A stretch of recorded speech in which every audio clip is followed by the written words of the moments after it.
Hi everyone, Steve Kephart here, coming to you from the greater Cedar Rapids, Iowa area. Funky weather area, we kind of talked about that earlier, but um, so the tariffs. This is it's playing out the way it should play out, I think. China's the only one that's kind of we're iffy with right now, but everything else seems to be paying out real good. Announced all the tariffs. Tariffs were going to go into effect in 70 some countries are reaching out saying, hey, stop, let's talk. We know you're getting screwed. Um, this is good. And it was funny the comment I heard. Somebody was talking about it. They like, so Chucky Schumer and all these crazy ass liberal people, they're always, well, Trump's out for the billionaires. These tax cuts is just going to help the billionaires. Everything's going to help the billionaires. Well, putting the tariffs in place, we had a huge sell off on Wall Street last week, and um, you think about that like 80 to 90% of all the stocks are owned by 10% of the population. So that 10% of the population is, you might as well say that's your upper echelon of wealth in the United States. I'm not quite for sure how much you have to make be in the top 10%, but they own a majority of the stocks. So, and if the stocks go down, they're losing money. So, who was suffering there? Trump was looking out for the billionaires? No. He's actually that helps actually us.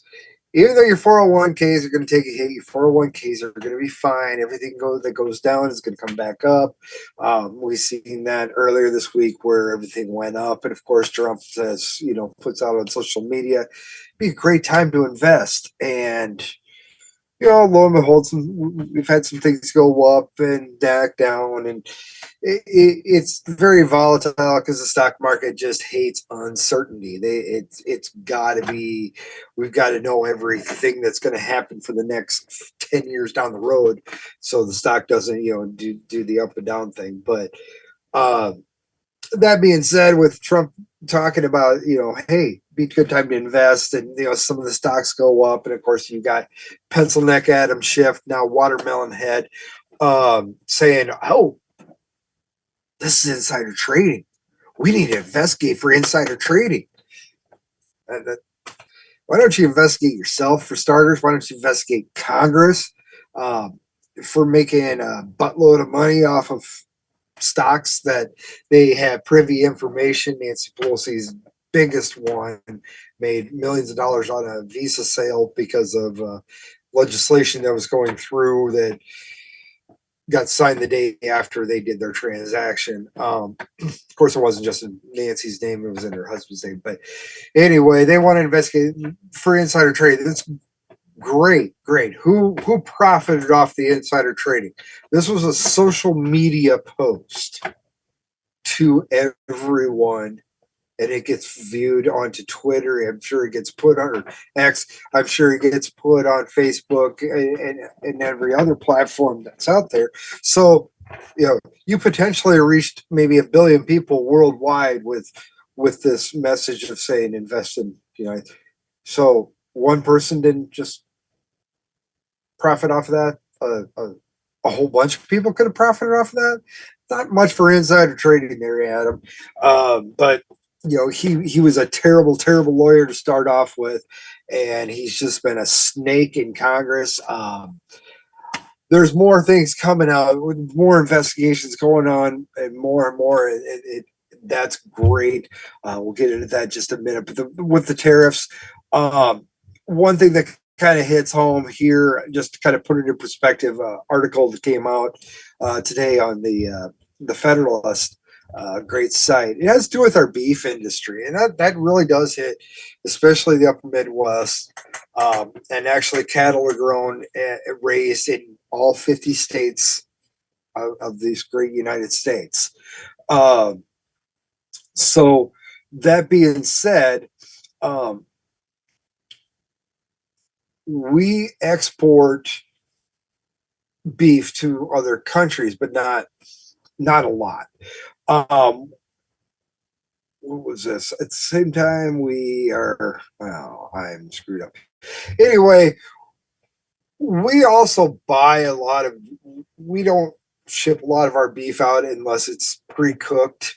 That's about the only way I've seen on this through this article that any type of beef is accepted from the United States. We were shipping a little bit to China. That fell through. That did start in 17 with Trump.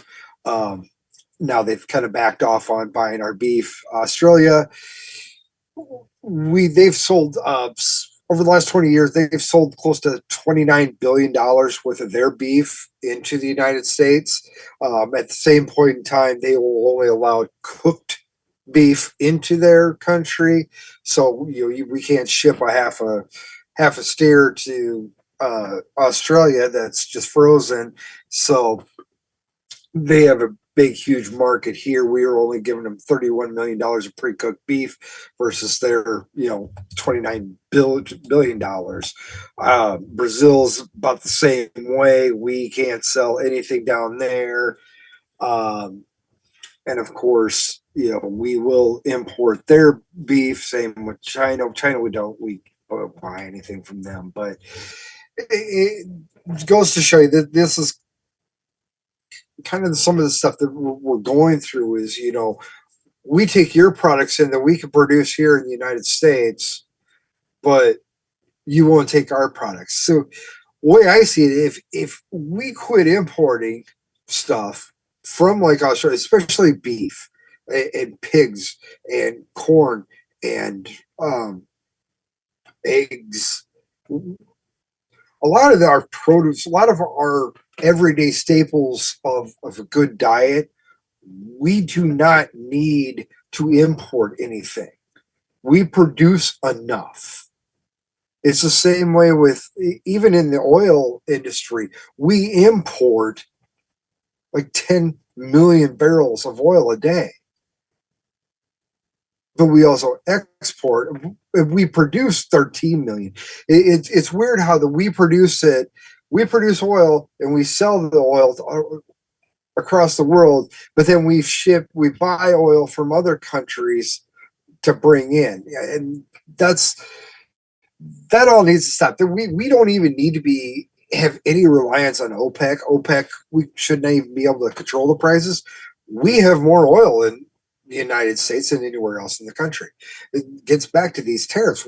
We do not need other countries. Yes, China might try to flood the market with even cheaper stuff than what they already have, but that just makes it a little bit more. You going to save $1, or do you want to spend a couple more dollars and buy something that was made here in the United States, gave people jobs, and has better quality? I mean, the other side to all this, all these tariffs, and knowing that we are going to succeed out of this, is just look at all the investments promises already, and we're not even 90 days into his presidency. We've got over $5 trillion worth of investment into the United States. This is going to create thousands of jobs in the long run. It's going to save the company thousands of dollars to not have to pay tariffs. And it's a win-win situation. Do I really, in the long run, though, I mean, there's going to be there's winners, there's losers, and I understand that. Other countries might falter a little bit, but I'm going to think about my country first. But that's one of the things. But we were talking about the insider trading, these tariffs. Things are coming to light. Tulsi Gabbard, they had a cabinet meeting today. Another one, I think that's at least two. I think we're up to about the same number that Joe Biden did in his 4 years.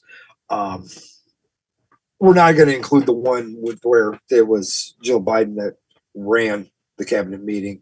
But anyway, Tulsi was talking. She's DNI, Director of National Intelligence, and we're investigating everything, every little angle of everything. And like we said with the 2020 election, I've talked about for a long time is there's never been a fair election. The only way we can get back to having more of a fair election is yes, we have to have IDs, and yes, we need to go back to paper ballots. This mail-in ballots that's illegal pretty much everywhere outside of the United States. Can't do that. You can't have these electronic voting machines, which they have found out that yes, they are vulnerable to hackers and have been for a very long time. They are vulnerable to exploitation to manipulate the results of the votes being cast, which we knew that. We had on record hundreds, thousands of people even signing affidavits after the 2020 election saying, "Hey, I went to vote on this Dominion machine, and I put in Trump, and it changed it to Biden. I didn't want it to, and it took it. They couldn't get out of it. There was a lot of votes that were being switched, and it was being documented. But you know, and you go back to these damn liberals that's talking about, oh well, the 2020 election was safe and everything. All these lawsuits were all dropped and blah blah blah. No, there was no lawsuit that was dropped. No judge that wanted to take up the case. Even the Supreme Court, Justice John Roberts would not take up the case of Texas versus Pennsylvania. And we're seeing this. I mean, we go back to the judges being unfaithful to law and being activist judges, but all this stuff, all this crap that's been going on behind the scenes is all coming to light. We got Doge still digging. Now they're digging into the unemployment insurance, and it does read like out of the Babylon Bee, great website. But you found almost 25,000 people over 115 years old. They got $59 million in benefits. This is unemployment benefits. We had 9,700 people with a birth date 15 years in the future that claimed 68 million. In one case, he had one person that had for their unemployment insurance wasn't born until 2154 and got $41,000 in benefits. So this is the wasted fraud that somebody's getting paid. Who's getting paid? Where's this money going? And in my eyes, the people that are really complaining about this are the ones that are going to be the most guilty of it. So, it's that's just the way it works. These damn liberals are, and there's a bunch of Republicans that are getting away with this too. I shouldn't just say damn liberals. There's a lot of Republicans in the past and still in Congress, especially Turtlehead. McConnell. I totally missed. It doesn't matter to me anymore. He's definitely not in charge of the Senate, thank God. But yeah, all these people have been making money off of our backs. So, and that's just the way it's going to go. It's the way it's going to be.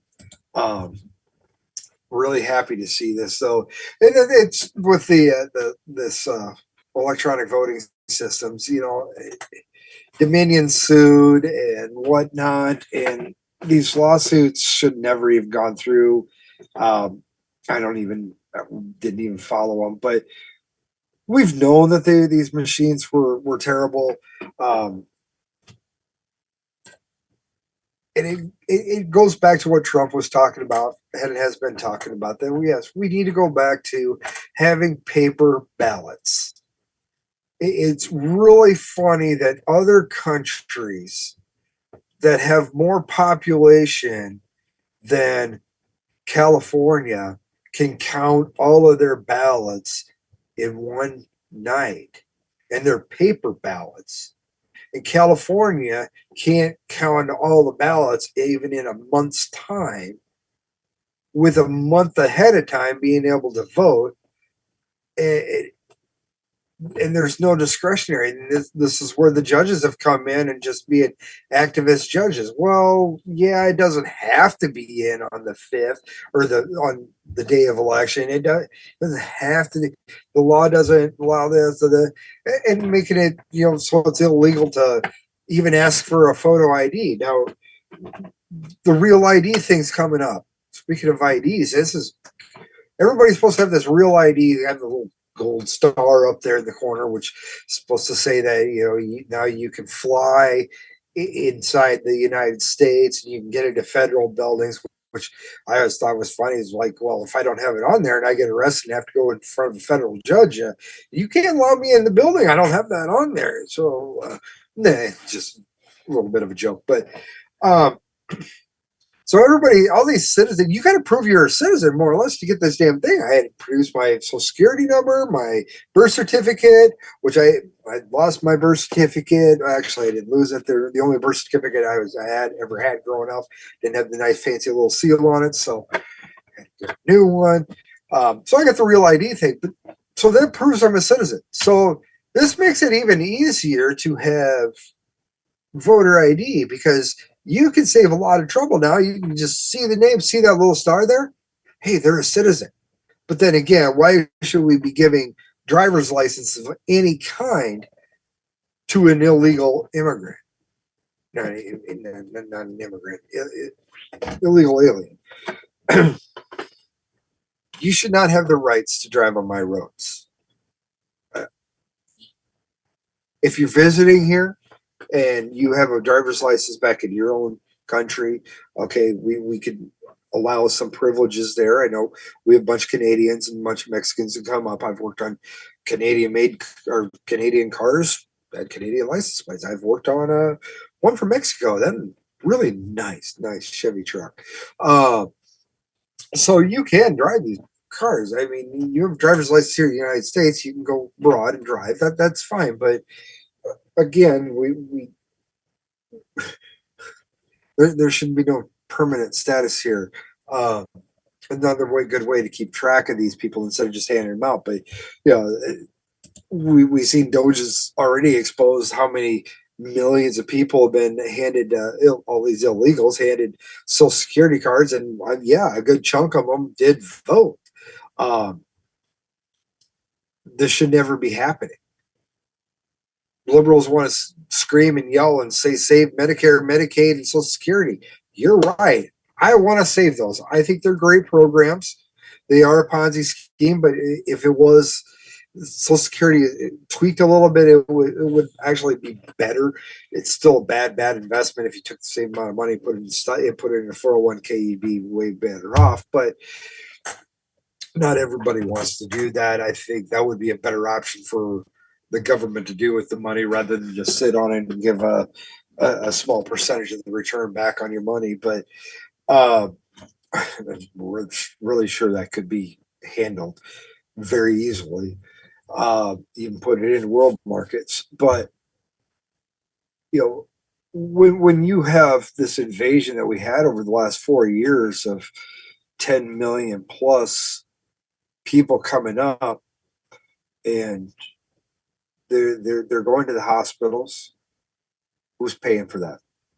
They're somehow getting an education and going to our schools. They're staying in hotels. Who's paying for all that? Well, we found out, and I talked about it at the time, this is coming out of Medicaid and Medicare. When they go to the hospital and they need a whole bunch of work done, Medicaid's paying for that. Now, would you rather see your Medicaid go to somebody that paid into it or is an American citizen than somebody that just crossed the border and is now getting free health care? I don't get free health care. That's one thing I noticed a few weeks ago, well, a couple months ago. I was in Walmart and I noticed, I'm not assuming that she's no legal, but she definitely was not from this country. Hispanic, but she was older. She was I would probably put her about 40. Brand new braces in her mouth. that's great. That's great. You get your teeth straightened. That's great. I've born and raised here in the United States, and I've had to pay for my health insurance and my dentist and all this stuff, and I can't afford to go to the dentist because I can't. It's freaking expensive. But I'm sure though. I'm sure my tax money pay for those braces, and maybe I'm just being way prejudiced on this. I'll admit, maybe not. But when you see all these claims that have been going through with all these illegals, I'm safe to assume. So, but switch gears a little bit. Um, the COVID stuff. So a couple of years ago, they kind of discovered this, but supposedly, well, newly released Department of Defense report confirmed that in 2019 we were doing some war game stuff with China near Wuhan, and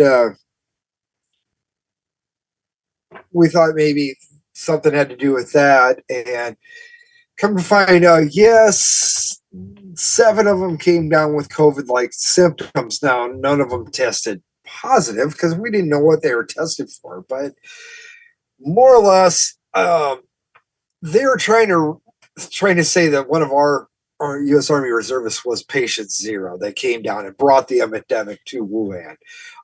It was a tournament, some type of Army military tournament. So, which, that wouldn't surprise me none. I mean, did it escape from the lab there? We know it came from the lab in Wuhan. But did it escape or was it purposely given? I mean, I could actually believe this. If the Chinese government and some American journalists are claiming that this U.S. Army reservist was patient zero, brought the epidemic to Wuhan. Well, that's great. So how do you know she's patient zero? I believe the Chinese if they said this because they might have injected this person. I can't pronounce the name, so I'm not even going to assume male, female. But did they infect this person to? I mean, this was military. Was this? Oh yeah, it was a bioweapon. It was supposed to be a bioweapon, but it was also helped out a lot by. Oh yeah, the United States. We paid tax money, paid for gain of function research to Wuhan Institute. So again, a lot of this stuff's coming full circle.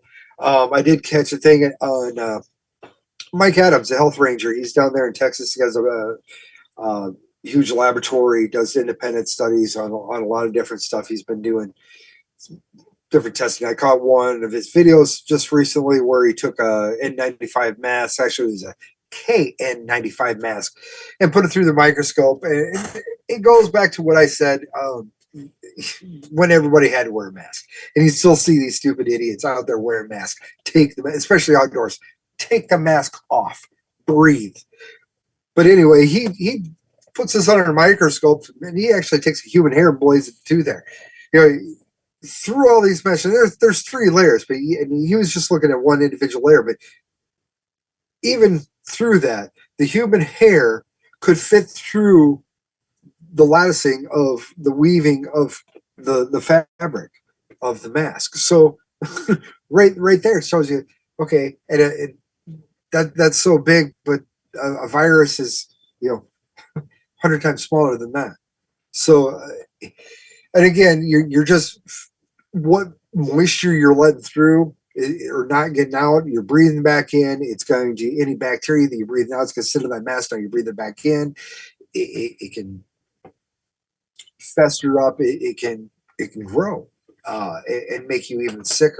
So, but like I said, I was walking through these hospitals with my dad when he was really sick, and they're going to make you wear a mask. I said, no, they're not. And Mike Adams used pretty much the same analogy, except for he put it this way. I did a little bit bigger, but I told my dad, I'm like, yeah, I'll wear a mask when you could take, and then Mike Adams says, you take a handful of corn, hard corn kernels, and throw it at a chain link fence and see what stops. That's the effect of even a KN95 mask. one of the best ones on the market. And they even found foreign material in the mask. They're supposed to be sterile off of the floors of the factory in China. Again, a lot of that stuff is made in China. We don't make that stuff here. Another scary thing with these tariffs, go back to that real quick here. China supplies most all of our medication, most all of the substances to make our medications, if not manufacture all the medications, all your antibiotics over in China. There was a company I just seen they were going to invest a whole bunch of money into building and sourcing stuff more locally in the United States, so that can help our drug prices too. But good thing with tariffs, we got more companies investing back in the United States. We can be safer. This national security, just the antibiotics alone is national security. Looking at these N95 masks, even if you thought they were going to work, we're getting them from dirty factories where there's no cleanliness. They're already dirty by the time you get them. So what do you do? Yeah, stock market's up, down. It just hold tight. It's all going to work out. The stocks have been down before, and I've seen some posts about how when tariffs were, we put a whole bunch of tariffs in place that we had a depression or a major recession afterwards, and that's fine. Everything came back up afterwards, even stronger. And everybody's freaking out on last week how much stocks were going down, but they went down this much when they were way down with Biden. So it'll come back, and I still hate the stock market. I still think the stock market is way overinflated. I think everybody's wealth is overinflated. Boils down to it. You take out the computer network, our power grid for any given time. You don't have anything. What are you going to pay with? I mean, even our cash is worthless. I mean, I firmly believe everybody should be back with be having a stockpile of silver, gold. I encourage everybody to have a trade because comes down to it. If there ever was anything major happen, you have to go back to the barter system. You got to see how much you're worth. So, but I don't think we're going in that direction anytime soon. I know there's a huge thing, Simpsons prediction supposed to happen later this month, but we'll see. We'll see. Hopefully they haven't gotten everything right, but we'll see. So those doing their job. Trump's being Trump. Trump is. I really think he needs to sit down and write another book, Art of the Deal 2.0, how to make the world cower. We're the world's consumer. We buy stuff from everywhere. We enjoy. We are the melting pot of immigrants here. We have cultures from all around the world. So yeah, we would like to have their products from around the world here, but at the same point in time, we have invented and we have shared and given you a lot to all these other nations, and the only thing that's happened in the long run is we've lost thousands and millions of jobs to produce something cheaper somewhere else. So bring back our manufacturing. Yeah, Trump's going to wave his magic wand again, Obama, and bring it all back. And maybe some of these people in the long run will get a little bit of education. I heard Chris Matthews talk, failed dude off of MSNBC, but he was talking about the tariffs with Canada. Now, where are we going to get wood from? Trump wants to have more lumber. Where are we going to get the lumber from? Chris, you have this whole nation that has a whole bunch of trees on it, but your regulations don't allow us to actually cut the trees down. So, but anyway, the Trump train's still rolling. We're going to hit 90 days here shortly. Look at all the progress that's being made. everything's everything that's been done in the shadows is coming to light. So we enjoy it. Hope you all enjoy it too. So we'll talk later. God bless everybody.